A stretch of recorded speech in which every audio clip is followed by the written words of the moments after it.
Mula sa mga iba't ibang produkto gaya ng pagkain at pampaganda, hanggang sa mga samut-saring serbisyo tulad ng mga beauty and wellness, medical, restaurant at accommodation.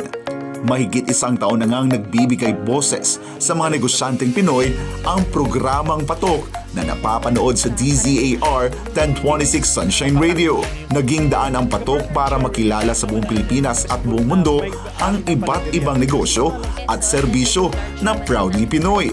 Para kay Best Choice Awards Council Chairman Wilfredo Lemke Jr., malaki ang natutulong ng nasabing programa para sa mga umuusbong na mga negosyo sa bansa. Very timely kasi ang Patok. Isa ito sa trend ngayon na kung saan dapat tinutulungan natin ang mga bagong, mga umusbong na mga negosyo, no? That we are able to feature them, help their branding, build up their reputation, and networking also. It's very important kasi na na-feature natin na meron tayong mga katulad na ganitong mga programa na tutulungan sila.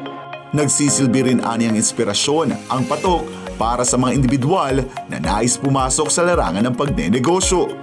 We are able to provide programs na katulad ng sa Patok na talagang may inspire ka rin kapag nag-guest ka rin o manonood ka ng programa ng Patok. Matutuwa ka na pwede palang ganon. So you will be inspired to do something and continue kung ano yung nasimulan mo sa negosyo mo.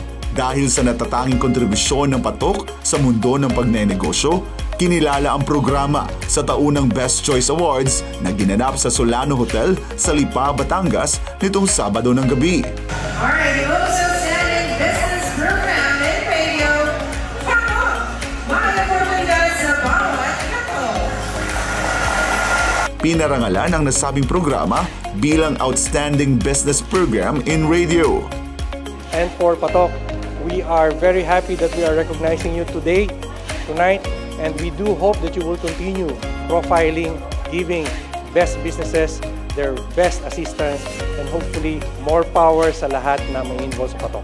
Salamat sa mga naging bahagi ng programang Patok mula sa aming mga naging guests, mga technical and production staff, mga followers namin sa social media, at sa lahat ng mga sumusuporta sa amin. Maraming salamat po para sa ating lahat ang tagumpay na ito. Totoo nga na sa Patok, may oportunidad sa bawat katok. Mapapakinggan at mapapanood ang programang Patok mula Lunes hanggang Biyernes, 1:00 ng hapon hanggang 2:00 ng hapon sa Facebook page at YouTube channel ng DZAR 1026 Sunshine Radio. At para hindi mahuli sa mga latest updates, i-follow lang ang Patok sa Facebook, YouTube at TikTok. Para sa Diyos at sa Pilipinas kumahal, ako si Jason Rubrico, SMNR News.